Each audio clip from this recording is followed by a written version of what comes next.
Climbing is an avenue to teach me, or a tool, I guess, that I'm using to relearn how to trust people. Check it out.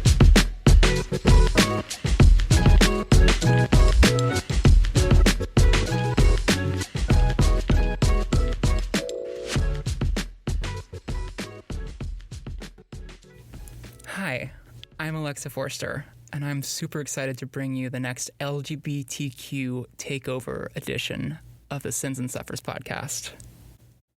Today, I talked to Claire Larson. Claire is, well, she's just a badass ice climber from Pacific Northwest area. She's a Scarpa AMI alumni and peer mentor, and she's also a participant coordinator with the Alumni Ice Fest. Just a reminder, this episode was recorded in April of 2021, so there are a couple things that are a little dated. However, I think that there are so many important things and topics that we talked about that are still super relevant in today's world. So enjoy the episode. Check it out.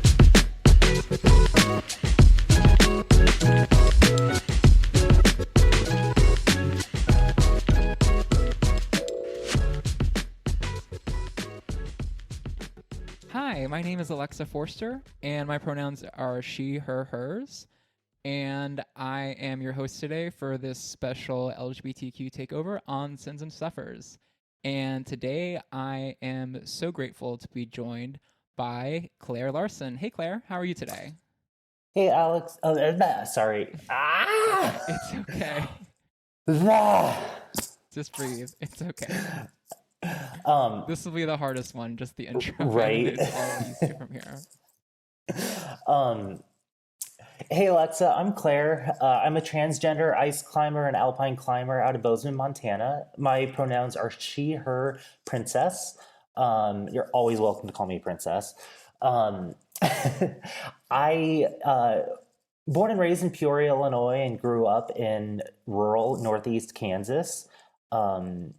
Came out to Bozeman, Montana for college in 2010.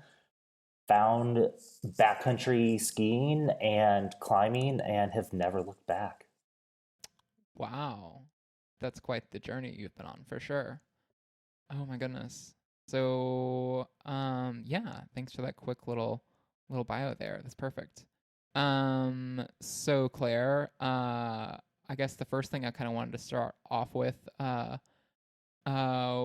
where you recently, were selected by Scarpa as one of their AMIs.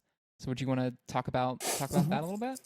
And just explain, just like, if I never knew what it was, you could just completely explain it to me. Like, I knew nothing. For sure. So Scarpa, the awesome Italian mountain boot company, makes all your favorite climbing shoes and ice boots and ski boots. Just got new Scarpas myself. Hell yeah. They just announced and released their first athlete mentorship initiative program. So I believe there's 33 other athletes, including myself, so 32 other athletes, that were selected to uplift and I guess try to offer guidance and provide opportunities to help us build experience and networking skills, business skills, climbing, skiing, trail running skills. Basically all people from historically marginalized identities, myself being a transgender woman. There's BIPOC people, immigrants, people with disabilities. So it's a really awesome program. The program pairs you with with one of the Scarpa professional athletes. My mentor is Nikki Smith, also a transgender woman and ice climber out of Salt Lake City. and it's a year-long program um, of just intense mentorship, really customized to the individual pairings um, goals and desires, but then also roping in a more, I guess, communal mentorship with the Scarpa business team as well. We've got to talk with uh, Kim Miller, the CEO, and and just learn about some of the business ends of being an athlete um, in the mountain worlds. And yeah, That's awesome. That sounds like so much fun. It's such a great experience for sure. I'm excited right. for you. That's so cool. Like I remember because I followed you on Instagram before Hmm. I reached out to you about the project and stuff, and I'm pretty sure I saw your post about it, but I was just so unaware of what this was. So it was nice to have you explain it there and then go through it. So Yeah. that's really Well, cool. it all kind of came out really quickly. I learned about the program, I think, only in December, and announcements on who was selected. There was an application process, but announcements were made in like early February. So it was really quick turnaround. And yeah, so if I bet a lot of people just didn't notice it. Also, being the first year, it wasn't a known thing up to that point. So, Cool. You're part of the very first set of people. That's really cool. hmm. Um, yeah. So I guess I wanted to kind of just like jump back and going to kind of like into your past for climbing and like what got you started climbing. So I guess to be technical, first time I went climbing, I was around however old you are in the sixth grade. Um, my my Boy Scout troop at the time went to a climbing gym in Bloomington, Illinois called Upper Limits. I believe at the time they like their whole thing was they had the tallest climbing wall in America. It was inside of a corn silo, and I had known absolutely nothing about climbing before that. But being a tinker and a gear nerd, just walking inside and seeing all these cool like carabiners and ropes and everything, I just like was fascinated from it from the get go. That said, growing up in the Midwest, not much climbing, especially at that point in time. It seems like there's been a lot of development over the last several years, and that's incredible. But climbing, as much as I was interested in it, it just wasn't an available thing. I didn't have any kind of access to it until I moved to Bozeman, Montana for college in 2010. Um, there, a bunch of my freshman year friends who grew up out in the West, grew up rock climbing, brought me along and just started sport climbing. I think like a lot of people do. It's your first introduction, either like at a gym or a nice single pitch crag, and that really um, my climbing kind of stuck in that realm of just single pitch sport climbing for quite a while. Um, I started to develop interest in alpine climbing and ice climbing, not so much as my climbing abilities and desires increased, but my backcountry split boarding desires increased. I had gotten into um, touring in the backcountry, and that made me want to get into ski mountaineering. And after college, I actually left Bozeman for a while and moved to San Francisco. And while that was an incredible and life changing experience in its own ways, I didn't have access to the outdoors.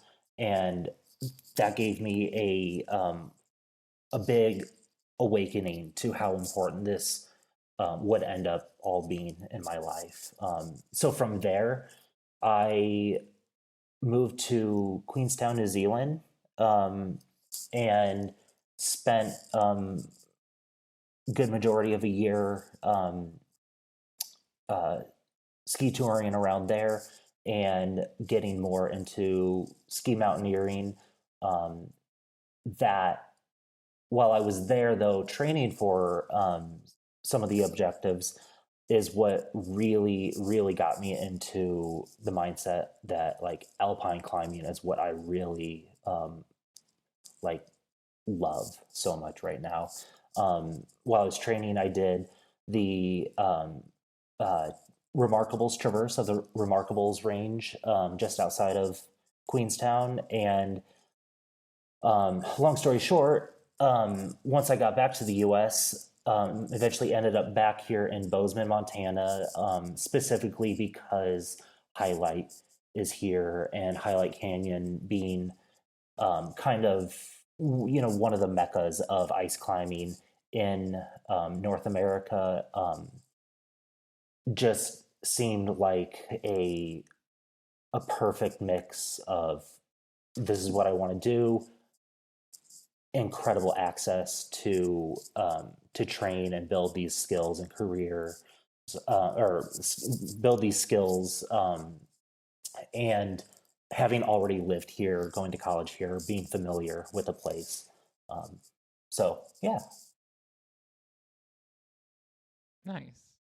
Um, so you were talking about so there's like ice climbing, because I'm just completely unaware of like all the different types of like climbing there is outside, for like as far as like outside traditional like sport climb whatever.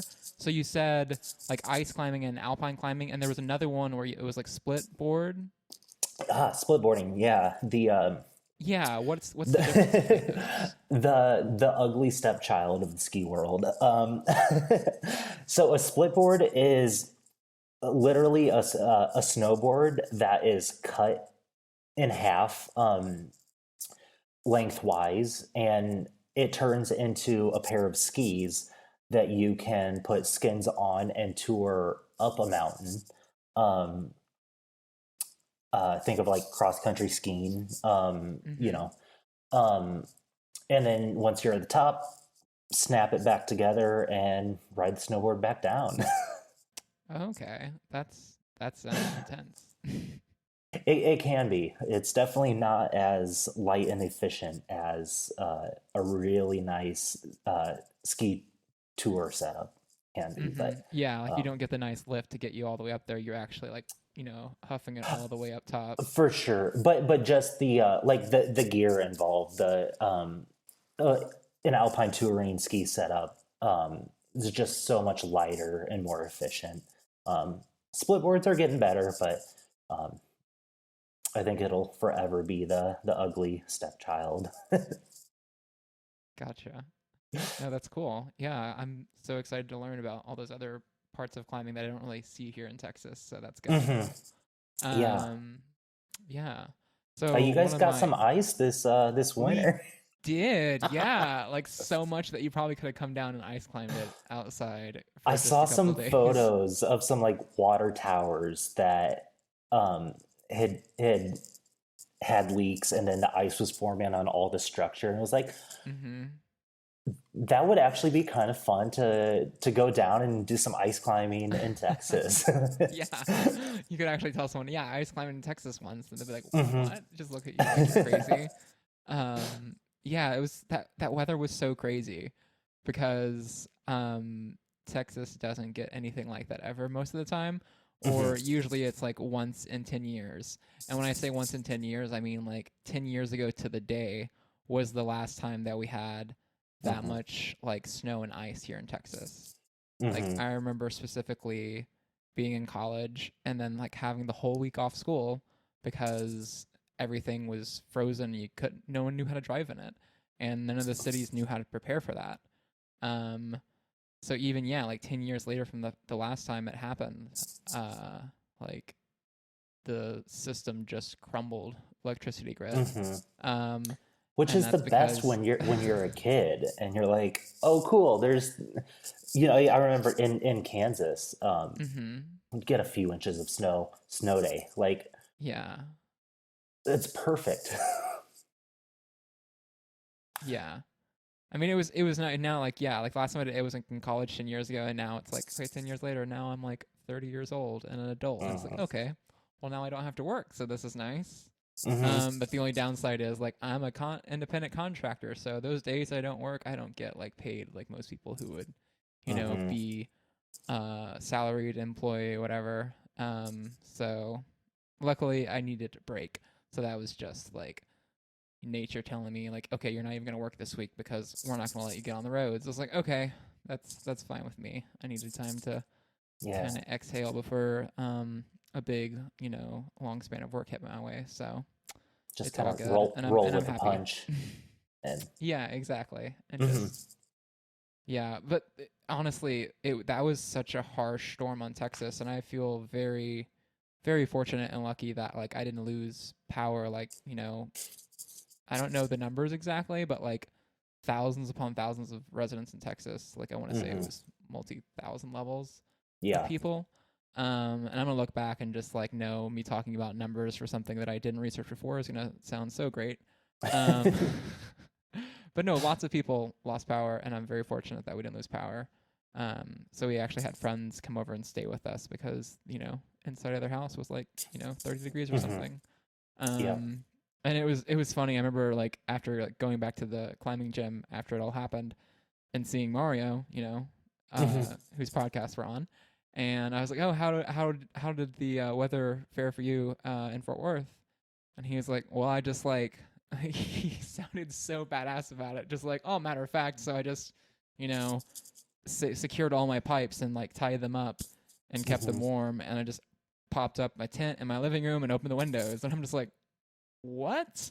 Like, I have no experience when it comes to like any type of like cold weather camping. So like him just like, oh yeah, as a matter of fact, just like talking about it like that, I was just like, wow, like you're who I'm coming to for any like questions about camping or anything for like cold weather and stuff. And I've kind of been actually prepping for my first camping / climbing trip in a couple weeks actually, so I'm excited to be doing that right now. So awesome. That's been Where are you fun. heading? I'm going to Horseshoe Canyon in Arkansas. Okay. Yeah, and it's been planned for a hot minute, or like right now Arkansas isn't the best place in the US for me to want to be going. Just gonna say, be careful. Yeah, like I am super. I don't know. I've been kind of worried about it this last week, like just like because I didn't have like I didn't like any like supplies for camping basically, so I just went and got like a sleeping bag and a nice sleeping pad from REI, and then just kind of ordered a generic tent just to get by this first round. Like I invested decently in the bag and like the pad more than anything, and then just like okay, the tent will be something I'll come to earn basically if I do enough of these trips, and I'll like invest in something a little bit more. I don't know. Sleeping in the back of your car is highly underrated. Yeah. I mean, I did just get like a Volkswagen Golf last year that I can put the seats down. And like when I got the car, like doing like production work, I thought about the first thing. I was like, I want to be sure to put the seats down, and I want to be able to fit like a C stand or some type of like combo stand into my car for production work. And for sure. Like, I just like called my old work. I called my old work actually. And I was like, hey, what's the size of measurement of a C stand if it's completely collapsed? And like I a little asked shorter just than so I know, and like okay, it's a little bit it's like 50 something inches, and so like I was like, okay, I should be able to lay in the back seat of my car with everything collapsed, in the bed, and then I was able to figure out if things would fit basically off of that, and just using myself as a measuring stick. You can stuff it in there. I could definitely put the seats forward in the front and like sleep in the back if that's ever an issue. If like rain's gonna mess something up. for sure. So yeah, I When I found was that, in New that's good to Zealand, know. I lived in my 96 Toyota Camry for the whole time. Seats did not lay Wow. back flat, but let me tell you, after 6, 9 months of that, I can sleep anywhere. I bet that sounds It was intense. interesting. Not gonna say it was always fun, but it Yeah. So that was, you said was. that was your car. Like, did you bring it there, or you purchased it when you No, got there? I bought it when I got there. Okay, that makes more sense. Like you talked Mhm. about, like you, some reason I was like, wait a minute, did she like have the car like brought with her? Like that sounds so expensive. I really wanted to find a Toyota Helix and ship it back, but it was just too cost prohibitive. Um, Bad. yeah, but Oh my goodness. So like one of the fun questions that I like to hear different answers about is why do you climb? Like what brings you back each time? yeah. So that's definitely an ever evolving answer for sure. Mm. Um, what got me into climbing early on,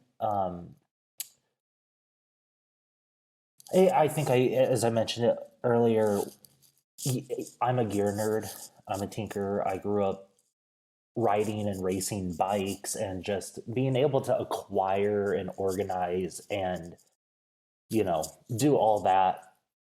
Um, I'm sold instantly.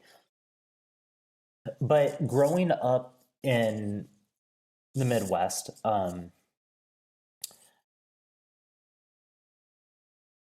I had access to the outdoors, but it was a very different type of outdoors experience than what I have now. Um, there was a lot of uh, fishing and um, just growing up like hunting adjacent. You're out in the countryside or whatever, but you're just surrounded by cornfields and wheat fields, and there's no mountains, there's no forests. So when I finally got to Montana, and there's these ginormous mountains, there's snow-capped peaks, incredible rivers. To be able to go out and participate in nature, to climb, to hike, to see what's over this next hill or bend or whatever, was unquestionably a huge draw. Um, it's kind of a cliche answer, but climbing is a way to be a part of nature and to experience it. Um, but more and more, especially since I came out and started transitioning, um, up until that point of being honest and truthful about who I am, I was never able to process trauma from my past. Mm. It all just got buried deep. So once this process started, all this stuff just has been coming um, out of the floodgates. And one thing that our society in the US has taught me is to not trust people. So climbing, I already had this introduction to climbing and this connection to nature that was always good and healing, blah, blah, blah. But climbing is such an intimate and can be such a dangerous thing to do that you have to be able to build trust and build a strong relationship with your climbing partners. So more and more, climbing is an avenue to teach me or a tool, I guess, that I'm using to relearn how to trust people, um, and how to get close to people and more intimate with people, and just be a part of society and stop hiding and stop like ignoring all my trauma and whatever else. It's a way to connect me to the world. Um, so that's Wow. what's got me really jazzed right now. Climbing is a part of my therapy. um, Yes. Oh my so, goodness. That's like you said some other thing. You said like some things that uh, I definitely like. Oh yeah, this for sure. But like what? Yeah, there were so many things. I'm gonna try to start from the beginning, and I'm gonna forget something. sure. So like the first thing you said that was about like how you did it for like the outdoors and stuff and like being with nature, Hmm. which I find funny because I haven't been able to climb outside just yet. But I look forward to like having that experience and Hmm. getting to see and like having that connection with nature once I'm finally outside in a couple weeks. Hmm. So I'm looking forward to that. First thing that I noticed, and then the second part was like, you know, we're both trans women, and like you started climbing, prior to transition, and I picked up like after my transition or whatever. But like for me, I guess like climbing, um, like it's interesting. You said like you weren't ever to really like trust people, I guess, or like you were able to start like unpacking Hmm. like traumas basically that you weren't able to actually like access before, and I think that's so interesting to hear from another trans person, especially from another trans woman who climbs, because there's not that many of us. Hmm. Um, to hear that and to like relate to it so easily. Yeah, because I did feel that way of like not being able to really access how I felt about most things, or to like actually be truthful or honest with myself about it. So it's interesting Hmm. how like that one thing that you've been, or for me at least, it was like this one thing that I had been kind of like not really aware of, but at the same time it had been like, keeping me from being 100% who I was. So therefore I wasn't able to be the best version of myself. Hmm. Um so yeah, like you said, like climbing is therapy for me. And I very much agree with that. Like for me, um I'll try to always go to the gym if I get really worked up about something, or if I'm really stressed out or anxious about something. Like going to the gym just allows me to focus on that one thing and climbing that one route and going from move to move, and lets me, someone else said this, Hmm. because this is one of my fun questions that I love asking everyone, is like, it's like getting to like center myself and Right. like presence, to be present basically, like in Hmm. the moment. Like there's so many parts of our days and our lives where we're not present, but whenever you're climbing, you kind of have to be, or you're not gonna like, you're gonna mess Yeah. something up and then come tumbling down and having to restart. So it's interesting like that you brought that side of therapy as well, but it's so Yeah. good to know there's like this kind of similar feeling that everyone has about it, and getting to share Hmm. that. I guess it's really neat to hear that everyone has their own kind of version and their reasons for it. So For it's sure. fun to hear that, and to yeah, I climbing, really feel yeah, that such a good too. form Like of therapy. being on the wall or on the ice or whatever. It's whatever anxiety is like destroying me, um, for the rest of the day is like gone, and Mm-hmm. it's just a relief. It's just I can just exist, and without talking, without anything, I just exist as me, and it's Mm-hmm. such it's sad that that's one of the few places I get that, but that's where it is. So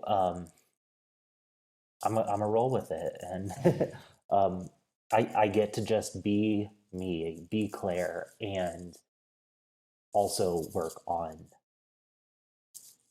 learning how to build trust and form relationships. So Yeah, that's that's something that you said that I actually haven't heard yet. So that's really, thank you for hmm pointing it out. The trust. That was the other part. That I knew I forgot something. That was it. Um, yeah, like trust is a very important part of climbing. I feel like you're literally putting your life in somebody else's hands whenever you're asking them to belay you. So you hmm got to learn to trust like really fast.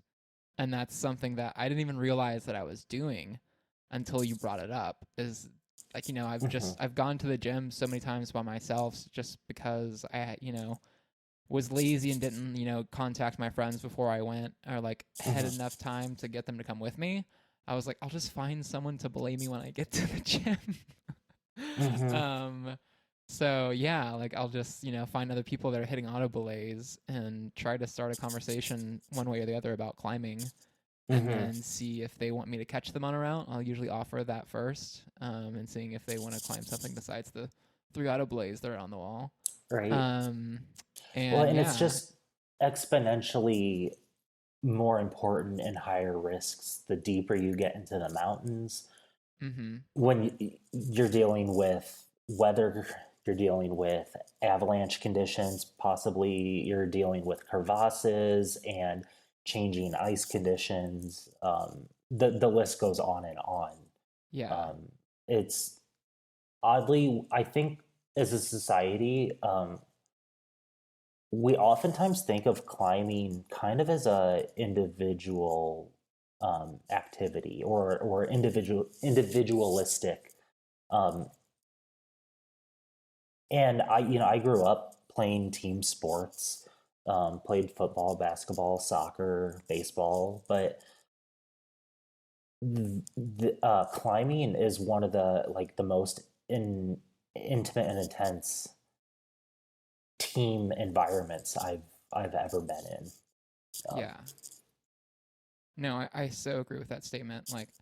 Like kind of polar opposite. Like I didn't grow up playing sports. Like mhm. I grew up like as like a theater nerd and like choir nerd and like all these other kind of artsy Yes. things. So I never Yes. like would have seen myself like if you had asked, Alexa, 5, 10 years ago, do you ever see yourself rock climbing? And she would have said no.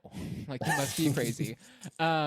So I think it's really interesting, yeah, because like you're talking about how it's such a like team sport like kind of environment, and Mhm, that is one of the things that I find so interesting about climbing is that it's the most social sport that I've ever, done basically.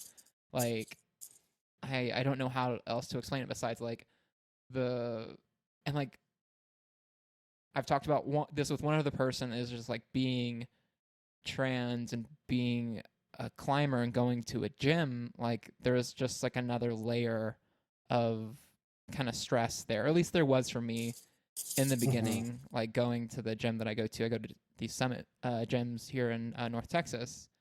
And the first time I ever went was with a friend who's, queer, and I just celebrated New Year's at my friend's place, and I crashed over at her place in Denton. mhm, And then the next day, she's like, "Hey, do you want to go climbing?" And I'm just like, "You know what? It's a new year. I should try something new. Why not? Take me rock mhm. climbing." Because she had done it because her partner got her into it, and they started climbing together. Um, and I think that's actually where they met, so that makes sense. But they started going Okay. more because their partner was doing it. Yeah. And yeah, if it wasn't for having some queer friends invite me along to this, activity that I had seen as always being pretty kind of, macho kind of dude bro sport, then I really Mhm, probably wouldn't have gone. And so it was like trusting her, there's the trust coming back up, mhm, and going to a gym, which I didn't really enjoy ever before. But when I went, it was completely different than how I thought it was going to be. Like everyone there was super cool and just super accepting, because at this point, that was a 2019 mhm, January 1st, and I had just only been like less than a year into my transition.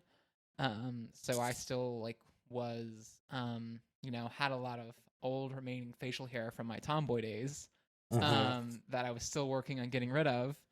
And yeah, so I just automatically did not pass anywhere I went for the longest time, and was just like worried about going into a gym atmosphere about that, For and was sure. kind I of straight up refuse very to go to gyms.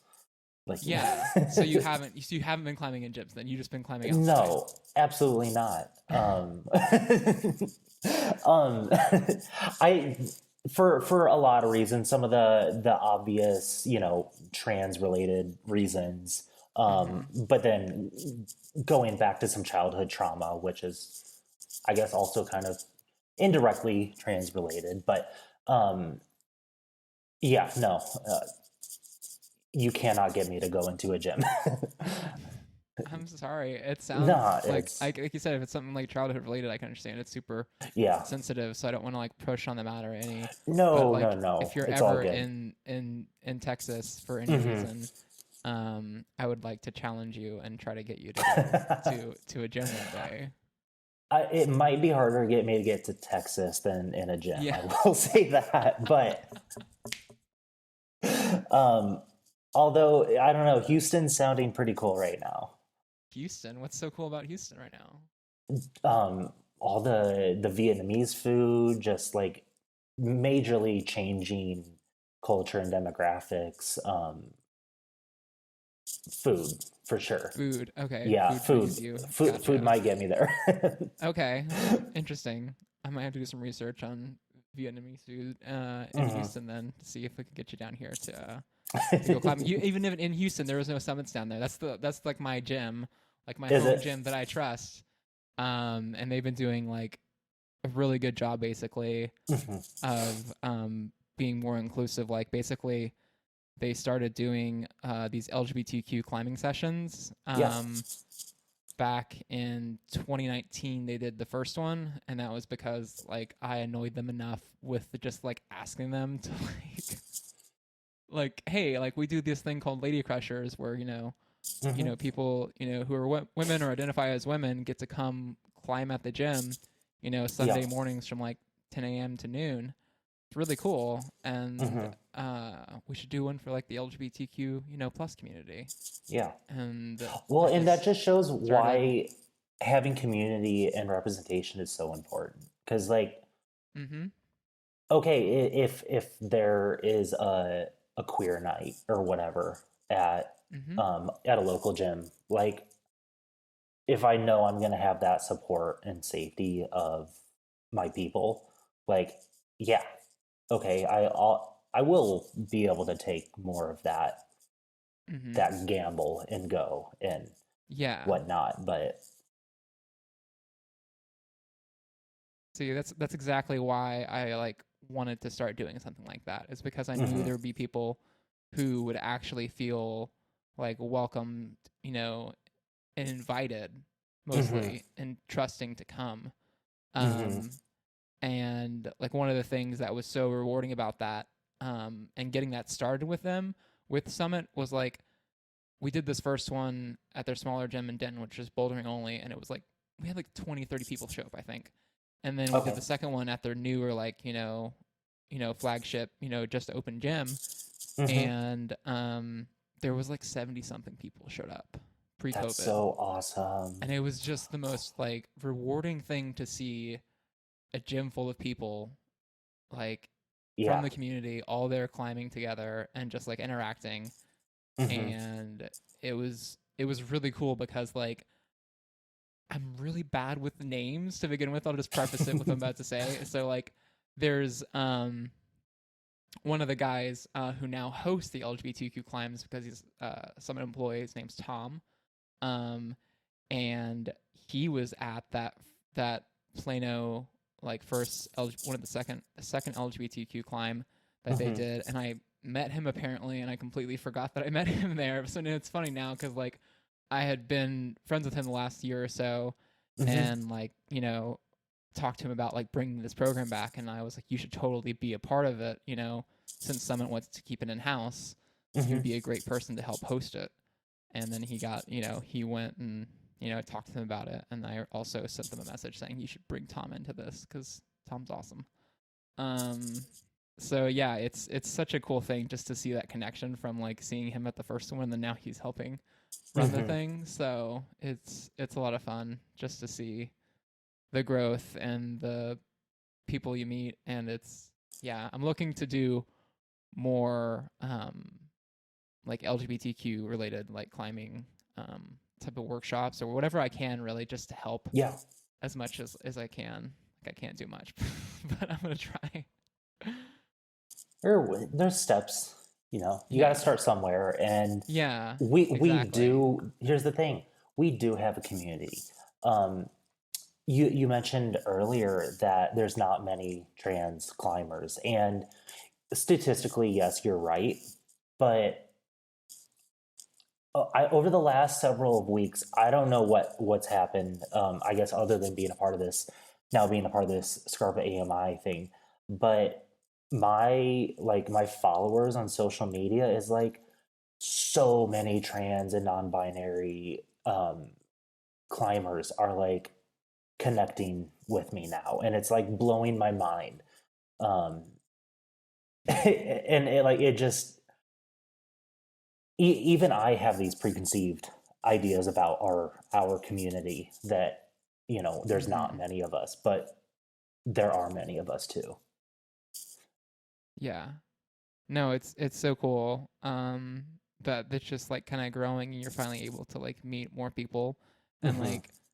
um like it's funny cuz I had been climbing at Summit Gyms for the past 2 years now, like if you don't really count COVID and then, being out for Hmm. a couple months for an injury that I had before, but like I was climbing since 2019 and then just I would say a couple months back I finally met another trans woman climbing, and took me 2 years at the gym to meet, someone like me.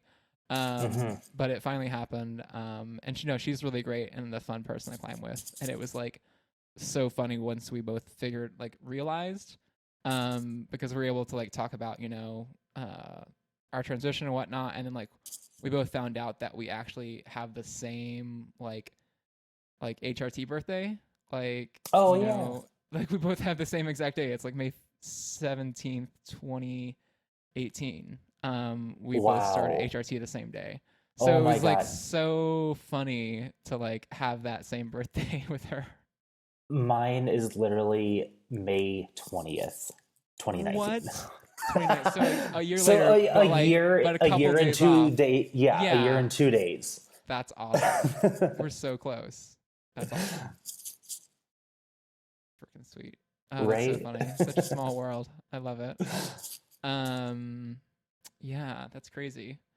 Um, so I guess next kind of thing I had up here to ask you is like, what are your thoughts on today's like climbing culture slash community, Mhm. and what do you think that we can do to improve the community?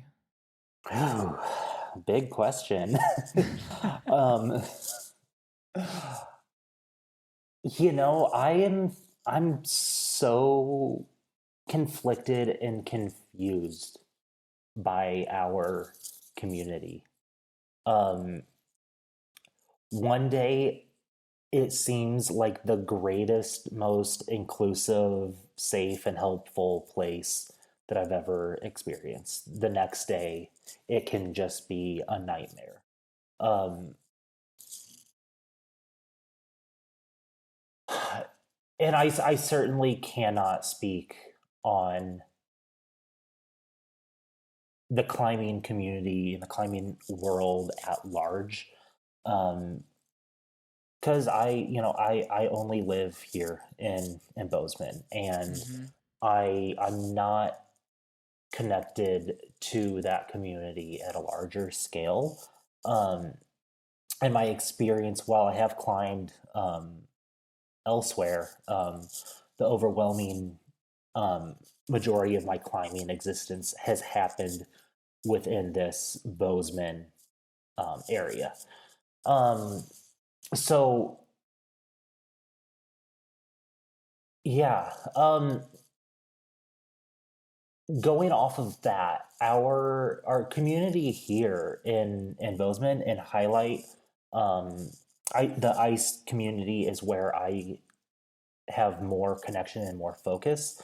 Um, but I've been happily blown away over the last 2 years at seeing how much more inclusive and diverse our um, our community is. Um, Mm-hmm. Montana is one of the ruralist states, one of the whitest states, and I think this entire season I've probably averaged between 3 to 4 days a week climbing. Um, I think I've only climbed with three cishet white men the entire season. Um, and that's made up through a mix of locals and people traveling through. But the the reality is that the LGBT community, the BIPOC community, the adaptive community is making strides to take and demand our place within these worlds. And I see a lot of hope and a lot of love in that. Um, there's obviously always going to be work to be done. If you want to talk about homophobia and transphobia and racism, it's always going to exist in the climbing world because the climbing world does not exist in a vacuum. We are all people that are a part of this greater society.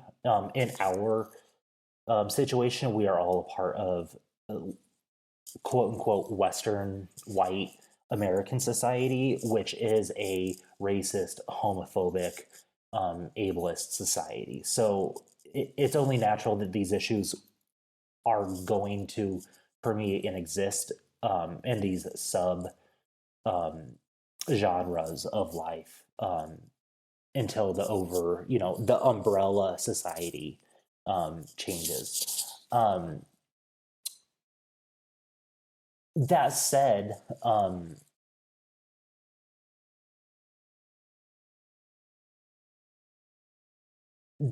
there are people out here trying to do the work. They're making mistakes, of course, but we are changing. The work we're doing, the work Scarpa is doing with this AMI program. Um, there's been a plethora of affinity groups that have popped up over the last couple years. I know, like the Bozeman Ice Fest a couple years ago started introducing affinity clinics, like intro to ice climbing for LGBT people, for BIPOC people, etc. So I've got a lot of hope, and I it's always going to be a struggle, but Mm-hmm. you know, how can it be easy? There is no road to follow. Um, my mentor Nikki Smith, again also a trans climber. Um, I love this quote from her so much. She said, like how can we stay in our lanes? We're building the fucking road. Like there is no lane for us. So Mm-hmm. it's going to be a struggle, but the work is getting done, and it's Yeah. beautiful. No, that's very true. Like there's like one thing I've noticed with that question, like to improve it, is like we all exist and first like inside of our own smaller community. Like I'm Hmm. in this North Texas kind of climbing community, and you're in your Yeah. Bozeman, Montana community up there. So like everyone has their own kind of like communities and like the kind of like norms and things that people face there. Um, but what I think is really great is what the online community has created for like us, especially as Hmm. trans folks, is that we've been able to connect and form a community just through Yeah. social media, through Instagram. Basically, I've been able to find and meet so many incredible um people in our community who also climb that are even in this like, smaller community together now, and be able Hmm. to like meet them and talk to them is just like amazing to kind of just get a glimpse, Yeah, in their world and kind of seeing, what they're up to. So for I'm sure. super grateful that that And exists and like we've been able to have that connection through it. yeah, the online communication and networking, family. I don't like the word networking. Family building Mm-hmm. um, uh, is so important to changing this culture. Um, and it's funny that you bring that up, because since starting my since accepting that I am transgender and Mm-hmm. starting my journey to live my truth, I have been able to build some of the best, closest relationships through, with other trans people Mm-hmm. through Instagram, through whatever other online format there is. Mm-hmm. And I don't know that I could be where I'm at today without that. Yeah. Especially when you consider Nikki Smith is literally the only other trans woman I know and have met in person. Um, I mean, like I've like briefly run into and met people in passing, but like I don't know any trans women here in Bozeman. I know of a couple, but I've never met them. I can give you a list of trans men that I know. I can give you a list of non-binary people that I know, Yeah. but I do not, in my physical, like real life, I I Mm-hmm. don't have any other person. Um, and Nikki Smith lives in Salt Lake City. It's a 6-7 hour drive away. So Wow. like this online community is, it's not just like a fun tool. It is a Yeah. necessity for us. Yeah, for someone like you who's like in a more like rural area, like yeah, Hmm. I completely forget these things sometimes because I'm like kind of very privileged to be, living right outside of Dallas in a nice large, urban environment and getting Hmm. access and being able to meet people, you know, in a large, city, populated area where there's a larger kind of queer community. But Hmm. yeah, for like growing up and living in, more rural environment, like you take the sacrifices socially, but what you get, I think, is the more access to nature and then immediate access to, Yeah. that canyon that you're talking about and being able to go directly to climbing right away. So there's definitely some pros that you have there that I don't got. Hmm. So it's very yeah, it's very important to have the online community for Hmm. both. Even for me, like it was, at one point it was one of the most important tools that I had, Yeah. um, in getting to meet people and talk to people, um, and to kind of just like begin to start to unwrap and discover who I was through online and getting to talk to other people. So I Hmm. think yeah, like what you said exactly like nailed it for me too, is like, once I accepted myself and like being trans, like it's basically the first step for me was like coming out to myself is kind of Right. what I call that. It's just like, yeah, coming out to myself first and then, you know, working through all those things that come along with that process. And then, Hmm. you know, possibly coming out to, someone that you really trust after that. But Hmm.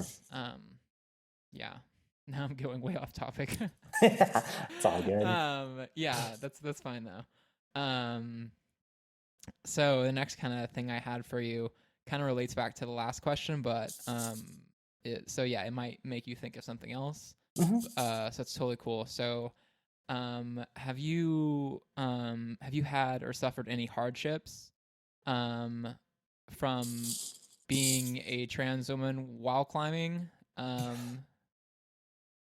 Your reaction makes is like this very just like evident that there has been, anything you'd Yeah. like to you'd be willing to share about that. I'd appreciate, because the only way that these things Yes. are, I guess like deconstructed is if they're talked about. Yeah.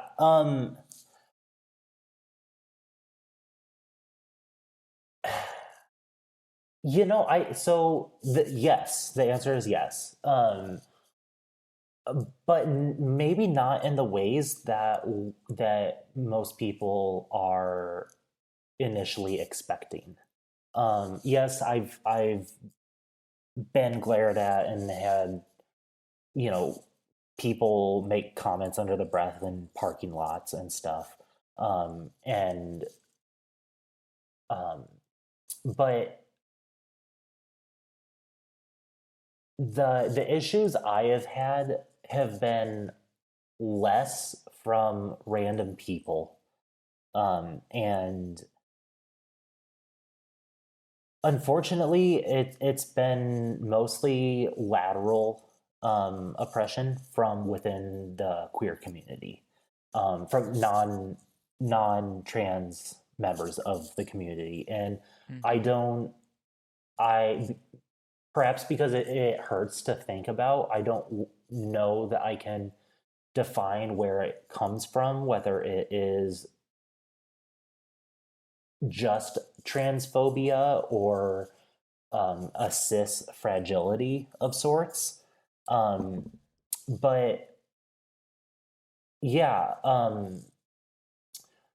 I did have a climbing partner for a while who, um, unfortunately, I let the red flags, get brighter and brighter until I wasn't able to deny it anymore. Um,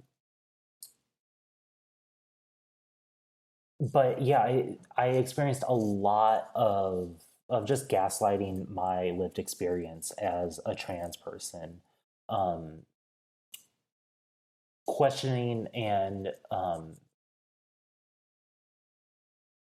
belittling my expressions of joy sometimes for experiencing something for the first time. Um, it, Interactions with other people, even. Growing up, I was such a quiet, shy person that, like, people didn't talk to me. Nobody, I was not included in, like, anything. So I fondly remember somebody reaching out toward to me to engage with me, and I was just so shocked by it. I was um, overjoyed by it, but I had never, like, really, like, there was just something about it that just, like, blew my mind. This was a new type of interaction, a new type of being seen and acknowledged that I had never had before, and then to be like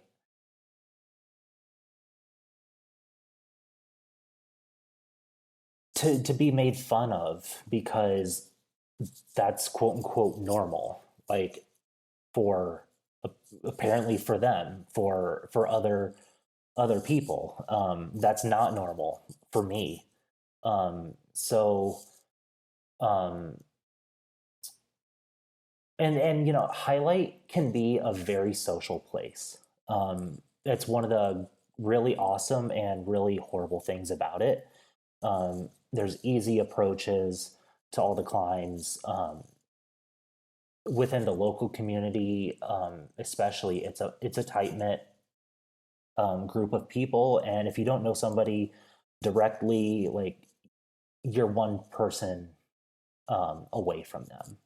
So it's a very social place, and um, people just connect really quickly. And oh, there's this group climbing next to you. You've never met them. I don't know how many times I see people like exchange numbers and be like, oh hey, let's go climb this next week or whatever. Um, and again, just these new experiences that over the last 2 years that I'm just now having, and voicing these concerns with either concerns or joys, um, either way with this former partner, and just being, yeah, just being whatever, made fun of, ridiculed, gaslit about these experiences and my feelings about them, were were pretty hard. Um, I don't really want to get into too much detail, um, about Mm-hmm. this person or this situation specifically because, um, I don't think it's necessary. But Yeah.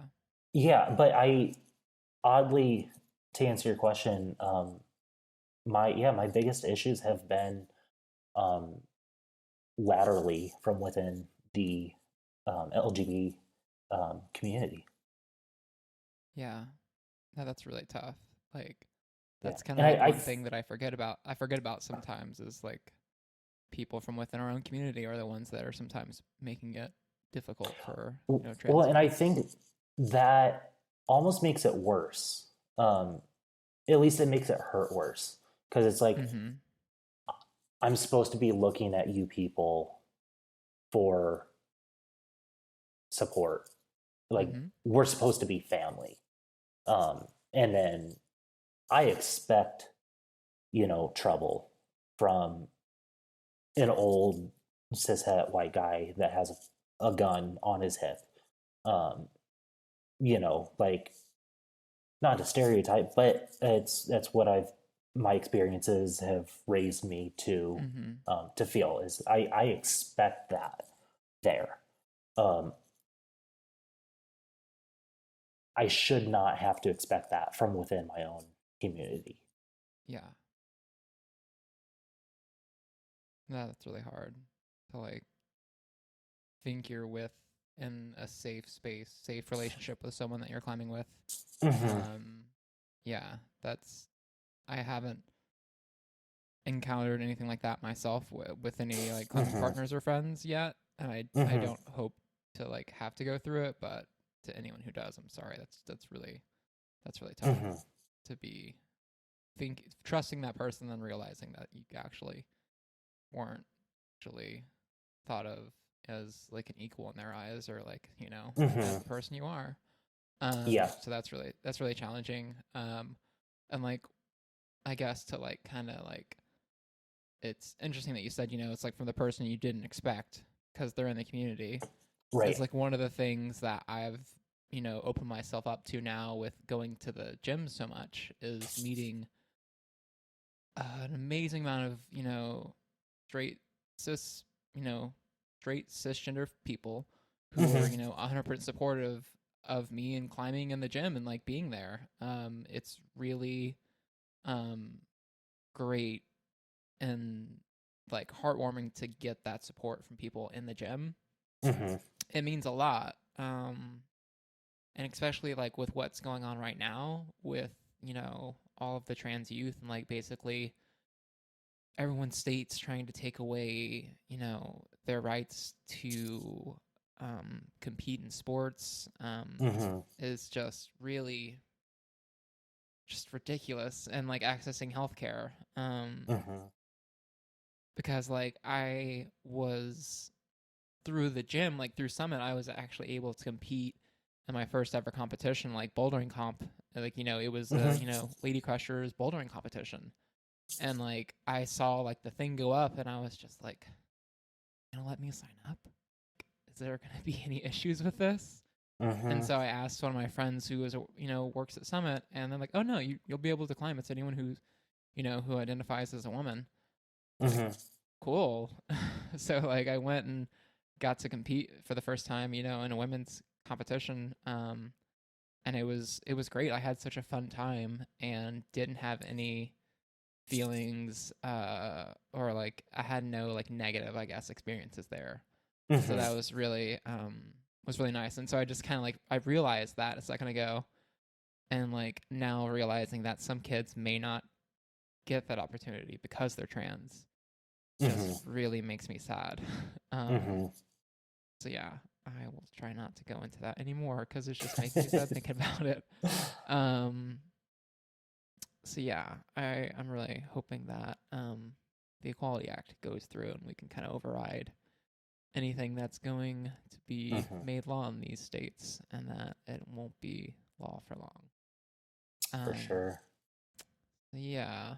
Um, but moving on from that, um, so do you have any recent stories or recent climbing trips that you've taken that you wanted to share, talk about? Anything fun recently, or any Yeah. projects that you're working on? Ooh, I can go into a little bit of both, I suppose. So April Yeah. 1st, every year on April 1st, the road into Highlight closes. So ice season is essentially over, unless you really want to get after it and get back there. Um, but the last week of March, a couple of my AMI teammates um, joined me for just celebrating the end of the season. Um, my friend Elizabeth Sagun, um, Teresa, and Aki, um, all three of them are on the Scarpa AMI team as well. I was privileged enough to already know and be friends with Liz and Teresa, although this was the first time I actually met Teresa in person, thanks to COVID. Um, uh, yeah, it was just an incredible week of um, getting to climb with other people that, while I was the only trans and white person in that little group, just being able to climb with other people that unfortunately I've got some shared experiences with, and not being always given the space, or being recognized, and to see where we can go. We all have different strengths in our climbing. Um, Aki is a guide with Montana Alpine Guides. Um, Liz is currently working on a PhD in Indiana, so she's not able to get up into the mountains as much as the rest of us are. But um, I've I've never met anyone with a drive and a dream like she has.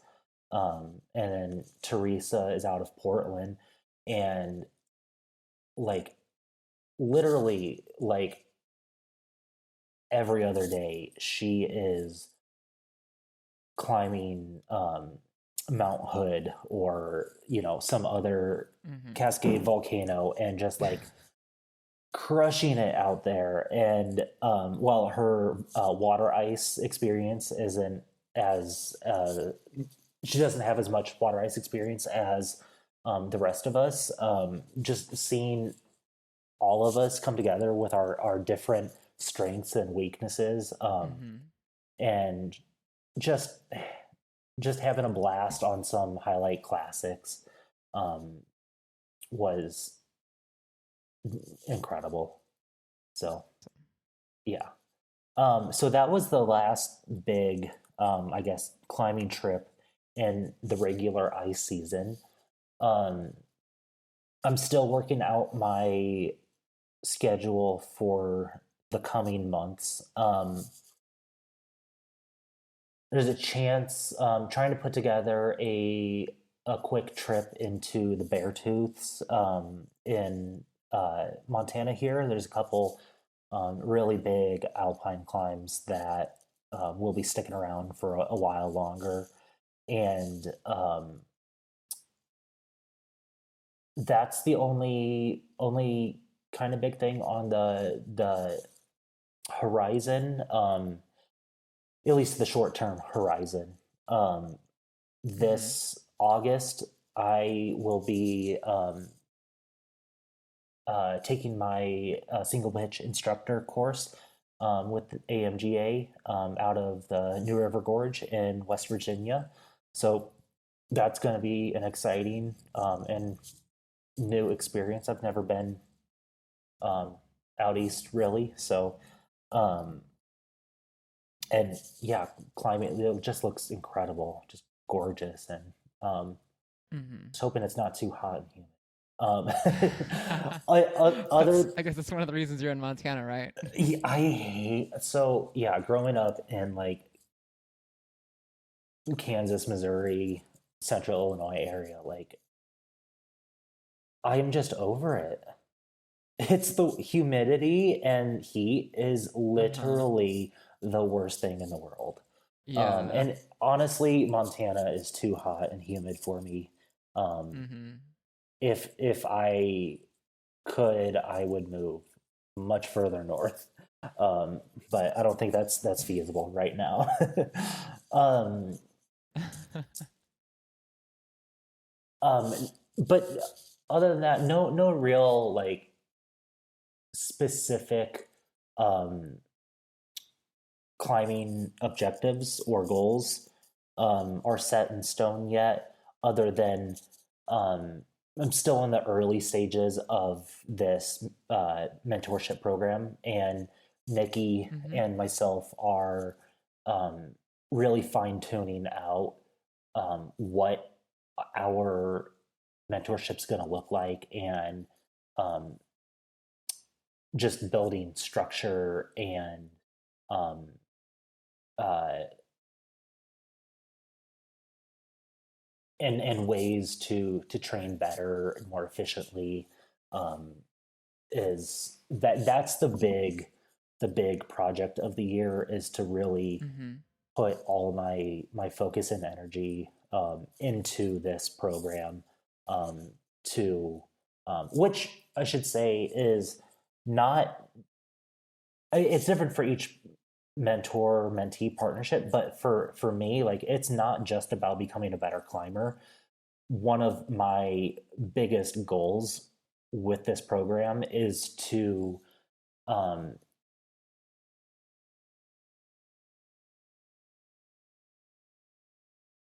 because it's working towards getting the certificates to be able to teach climbing and guide. I don't want to guide people in the mountains just for the sake of guiding. I have no desire, at this point at least, for being a typical guide. But I Mm-hmm. really am working towards, um, again, getting those certificates so that I can teach these classes. I can, so that I can go to Bozeman Ice Fest or Michigan Ice Fest and whole host or help Nikki or hopefully somebody else as well, um, to host these affinity spaces and to teach our communities the skills to go from just going to an intro clinic to being a safe and self-sufficient person in mountain environments. Um, these affinity clinics have really been popping up over the last couple of years, and um, they seem to be getting good attendance, but the retention has not necessarily been there, and we're not seeing the numbers of people that are going to the intro clinics stick around for a whole host of reasons. Of course, just the cost of entry is outrageous. Climbing gear, ice climbing gear, Mm-hmm. It's a it's whole nother not, layer. it's a whole nother layer. And so to be able to, it's one thing to go to an intro clinic where you get a whole, you get the gear for the clinic. It's given to you for the day. Um, it's one thing to go from that to making this an active part of your life, even if you really, really want to. Mm-hmm. So a big part of my goals within this mentorship program is finding ways um, to affect change in some of these areas. Um, so Yeah. No, that's really great. So it sounds like you're trying mhm. to like help with some of like the more expensive, like cost prohibitive parts Yeah. of climbing and trying to like break down those barriers basically to make Hmm. climbing more accessible for, people in the Hmm. LGBTQ community. Because Yeah. I know for me, like I just started, climbing in the gym, and to me that was a big kind of like buy-in essentially of just getting Hmm. shoes and a harness. Like I didn't buy my first pair of shoes and a harness until like 4 or 5 months in. I was Yeah. just sticking with the rental, stuff from the gym because I didn't have the funds to like get it right away, and I was kind of just like Right. surviving paycheck to paycheck at that point All right. and Well, trying and to make there's it work. so many layers to it. It's like I have the privilege of living in Bozeman, Montana, and I have the privilege of being able to go climb and highlight regularly. And too many other people don't. So I need to use this opportunity that I have to make it so that other people do have the ability, do have the means and the community, the welcomeness to be able to do this. Not everybody can live everywhere, but it's like it's a great stepping stone of sorts that there are gyms popping up everywhere, because climbing in a gym is a more affordable entry into the climbing world than going straight to mountaineering or alpine climbing. But um, it's just ridiculous. Um, there's no reason why there can't be more um, farmed ice in Washington or Colorado, in places that are closer to major populations. Um, Mm-hmm.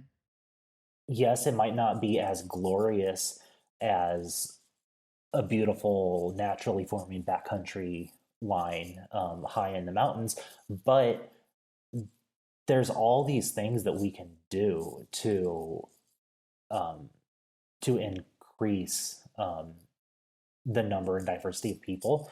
And I just, yeah, um, I've got this privilege to try to be a part of that solution. So um, that's what I'm doing. That's awesome. Very well put. Yeah. I'm excited to see what comes of that and like of you getting your license or whatever it's called. Yeah, um start just with your yeah. normal woofer and single pitch instructor, Yeah, instructor, yeah. and go down the path of Mhm. getting rock guide and alpine. Mhm. Ultimately, I want to become a certified alpine guide, maybe ski guide. Although I've gone down so deep in the rabbit hole of climbing that I'm not sure how much I want to if I want to put too much more focus Yeah. on skiing. It's kind of hard to like balance both at a higher level. Yeah. um, No, but I definitely feel that in terms of mhm, work trying to balance multiple things, and I'm just like, mhm, yeah, it's tough when you get the higher and higher you get in the industry, and it's just like, yeah, it's kind of hard to do both of these things mhm. seriously, at least. So, Yeah, but no, I'm excited to see what comes of that, and excited to follow your progress and see what comes next for you. So I'm really excited for you, Claire. That's really fun. Thank you. Um, yeah. And one of these days, one of us will hopefully be close enough to one another that For we can sure. actually go climb together. That would be amazing. Right. You can teach me how to ice climb. Basically, that's the goal right there. Yep. I'll get to learn how to ice climb. We can do it. Yeah, I'll that's. get you. I'm kind of scared.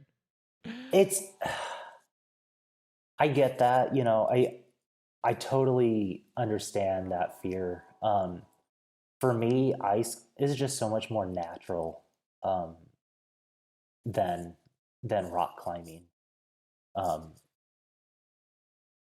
but I guess to each their own. Yeah, I guess that's something I didn't even ask you. I guess if you don't Hmm. mind, like, is there like what it is about ice over rock that brings you into it more?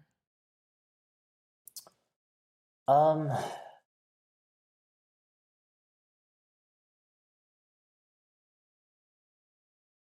I think there's something about the fact that it's here one moment and it's gone the next.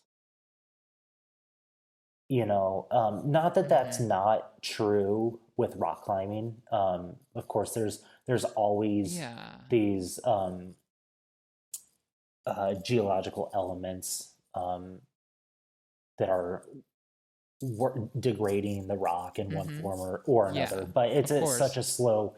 It's not I not get. quite the same pace. Yeah, it's not the same speed where like it comes in Mhm. winter, and then by April or whatever it's melted away. It's just Yeah. completely gone, or so to the point where you still can't climb it the same. Yeah, that makes Right. sense. Yeah. So it's just like a more um like it's here for that moment and then it's gone basically. So yeah. Well, even if it is here the next day, it can be totally different. You can climb the same piece of ice every day for a month, and you can be climbing a new climb every single day. Um, just through the melt freeze cycles, how the sun hits it, how many other people have climbed it and chipped things away. It's really interesting um, how, Wow. yeah. Um, Likewise, I can't define it, but there is just something breathtaking and incredible of being high in the mountains in the middle of winter. Like, you're not supposed to be there.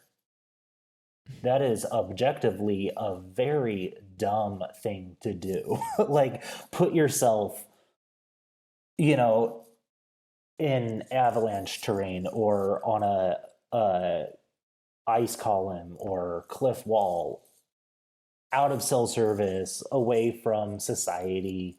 Um, in so many ways, it is one of the most ridiculous things um, that humanity's ever done. But there's just something so breathtaking about it that um, I just I don't have the words Yeah, to describe it. it sounds like it kind of goes back to the nature thing there for you, Yeah, for because you're sure. talking about how just beautiful everything is outside, and being able to Hmm. like you're like connecting with nature at that point where you're like Hmm. one For with the sure. mountain, with the ice, and with everything else out there. So Hmm. that's really beautiful. And Hmm. yeah, I look forward to hopefully one day in the future getting to experiencing an ice climb, even if it's Yeah. just once. I need to try it. Well, fingers crossed that COVID will be handled well enough that Bozeman Ice Festival will happen this winter. And in which case, um, you are more than welcome out here, and I'd love to take you climbing. Okay, when is this Bozeman Ice Festival? We can post about it in the Yeah. show notes, as they say on podcasts. It's generally. like what, the second-ish weekend of December. Okay, So gotcha. yeah, That sounds like a cold time. it can be. For sure. But it can really go either way. It could be 30 and mild, or it could be negative 30 and frigid. So I like how you said 30 and mild. I'm like 30 and yeah. mild. Okay, that's fun. Although it did like when it was icing here, basically like it got the coldest that Dallas had ever seen in like Hmm. I think like 80 years or something. Like it got down to like 1 degree or like Uh, it got down to like basically zero at some point for like a day or it's pretty two. good. And honestly, when it went to 32 and it got to 1 degrees, like Hmm. I couldn't tell the difference. I'm like, it's just really freaking cold now. No, for sure. Probably just through exposure. Like, I find once I hit negative 15, negative 20, it could be, you could have wind chills of negative 45, negative 50, and I can't tell you a difference. Mm-hmm. It's just But really cold. I can tell you 0 degrees to negative 20. Okay, yeah. So you But haven't like passed past that that, threshold. it's just like this hurts the Mm-hmm. face. This hurts the skin. And Yeah. yeah, and like I am a masochist, so I kind of love it. But but like when it like hurts the face, you're like, okay, I should probably start rethinking my life priorities. Mm-hmm. Yeah. Like I went on a walk in the snow when it was happening, just because I Hmm. was been stuck in my house the whole day. I was like, I need to get outside and walk at least for a little, for like Yeah. 30 minutes. And Hmm. I like had this like Columbia jacket that my mom just got me for Christmas.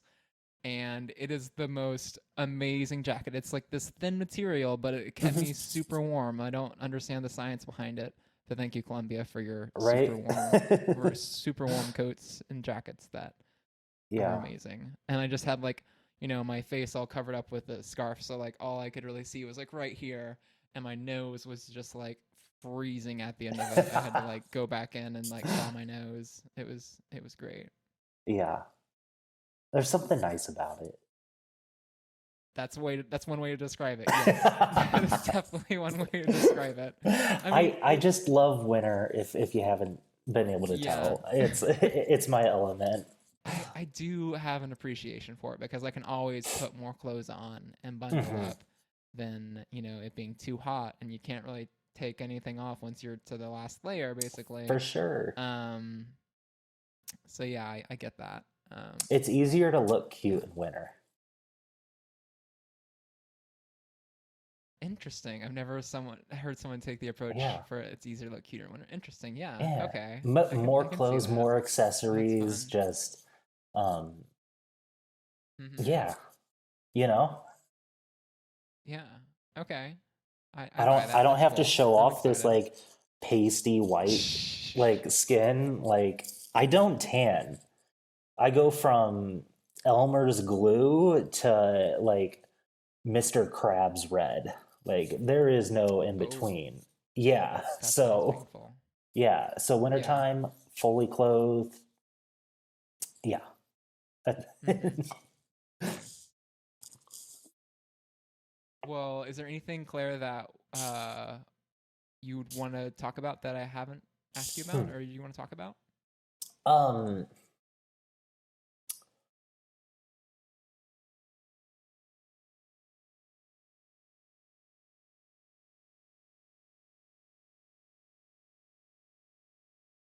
I don't know if this is something you would want to talk about.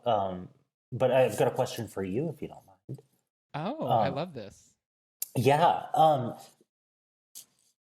What is your dream with this queer takeover of the podcast? Where do you want to see it go, and how do you want to see this Ooh, develop? Because interesting. I'm like, when you reached out to me, I was like, I've I've heard of this podcast, not the queer takeover part, but like Mm-hmm. I've heard Mario Stanley's name. I know there was a Mm-hmm. podcast, um, but I had never listened to it. And yes, there's been like individual episodes of various podcasts that have talked about trans people or talked with trans people or Mm-hmm. otherwise queer topics. But unless I'm missing something, I've never seen um, like a series of episodes let alone a whole podcast Mm-hmm. dedicated to just our community. And Yeah. so when you reached out, I was like, holy shit. I'm like scared and super Yeah. excited. And I would love to hear what your vision is because Yeah. I just I I don't know. This has been really a really great experience for myself, and I'd love to help make this a great experience for you. Okay, awesome. No, that's so funny. You just said you were scared and excited. And I just remember that was like two of the things that I felt whenever Mario actually asked me to do like originally he contacted me about having me on for an episode and I was just like, Yeah. yeah, that sounds really great. I'm really excited. And then he was just like he came to me with the idea of like doing a whole like takeover, series of a Hmm. certain number of episodes and making my own list of people that I want to talk to and then reaching out to them and then like actually recording the podcast like we are right now. Hmm. And so I was really excited but also really scared because I didn't really see myself as the right person to host something on this Honey, I level. feel that. He was thank you. He was just like, well, you're a really good talker and like good at conversations with people, so you'll be perfect for this. And like, Yeah. okay, yeah, I am a huge extrovert and I do enjoy conversation. Hmm. Um, a good For conversation clarity, and I getting to didn't like, mean that as that you're not the right person, just imposter oh syndrome no, I is totally understand okay. that. I just thought about Thank you for that and I was clarifying. like, oh shit, I hope you didn't think I was. No, I totally understood it. Thank you Yeah. for double checking though. That's very sweet. Um, but yeah, so like I was really at first just like I even told Mario after like thinking about it, I was like, am I really the right person? Like I've Hmm. never even climbed outside. I've been so sheltered in, Summit's little bubble of climbing that I haven't been able to experience it Uh-huh. myself. So I kind of have this very um, you know, singular perspective Hmm. about the climbing community. And one of the best things is, for me, it's been able to talk to other people in the climbing community, across the U.S. now, and being able to talk to them and hear what it's like from their perspective. So, from your perspective, Hmm. um, being where you are and like being in an ice climbing community is completely different than mine. So it's been able to really help educate me Hmm. and the kind of the goal that I have for the takeover episodes is to help educate, your cis het climbers, which probably wouldn't have tuned in to, a podcast that was going to, be talking, from queer people with other queer people. Hmm. Um, so it's kind of just to kind of help educate and to really help, um, you know, um, to kind of like help see that we're, even though we do have our differences, that we're Hmm. still in love with the same sport of climbing and like what that offers us Hmm. and the the the similarities that we share there and being able Hmm. to just like bridge it all together is kind of like what my one of my big goals of it is, but the other one is to just kind of selfishly be able to talk to really cool other Yeah. queer or trans folks in the climbing community because I would never have had this opportunity if it wasn't for Mario. It just like asked me if I wanted to do it. So Yeah. it's really great on the kind of selfish region there, Oh, for to be sure. able to like put myself Own out it. there and to talk to so many amazing climbers, Hmm. and just to be able to like learn about these other types of climbing that I never would have been able to learn about. Right. Well, Um, it's also a cool documentation of your own progress and history and welcoming into the broader climbing world. Yeah, Um, no, it's you it's know, really great. I'm just kind of like throwing myself in, basically, just like full blast, hmm and seeing where that goes, because like I really do love recording these podcasts. yeah, And so far, Mario has me set to like do 8 first, and hmm then see from there. But I don't know, maybe I get to 8 and realize it's something I don't want to stop. I don't know. yeah, I would totally be interested to take it further, for sure. It would be a lot of fun. Yeah, just to help other, queer climbers have some type of, content that they can identify with, hmm um, on like a podcast, type hmm of form of media. So yeah, that's kind of the reason, just to give, people in the community something, to kind of help meet, you know, other yeah. people in the community that they may not have ever had the chance to, and kind of get to peek into their life, and learn a little bit about each other. So those are some of the things that are really, got me excited for it. Oh, that's wonderful. Well, I am beyond thrilled to be a part of it, and um, I wish you all the successes in the world for it. And if there's any way I can help, let me know, because I'm just a person over here trying to help support our community. Um, Yes, I'm very like-minded there. Thank you, Claire. I appreciate it. mhm. But yeah, thank you again for the awesome question. Such a good question. Um, and yeah, if there's anything else, we can wrap it up there. Thank you again, Claire, for having you here. I've had such a great conversation, and I look forward to continuing the conversation with you, and being able to, build that further. Yeah, again, Alexa, I'm really appreciative, and um, I don't know. I just there's not words. There's just Yeah, emotion. that's um, totally good. so All thank you right, so much for this opportunity. of course.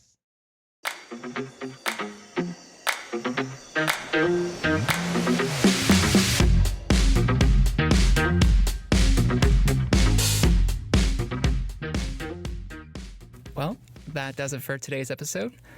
Thank you for listening, and I really hope you enjoyed. If you did, please make sure to go subscribe to the podcast and leave a comment or review, and be sure to like, follow, subscribe to all of the Sins and Suffers social media platforms. Be on the lookout for the next episode with Lore Saberin. And if you're not suffering, are you really even sinning at all?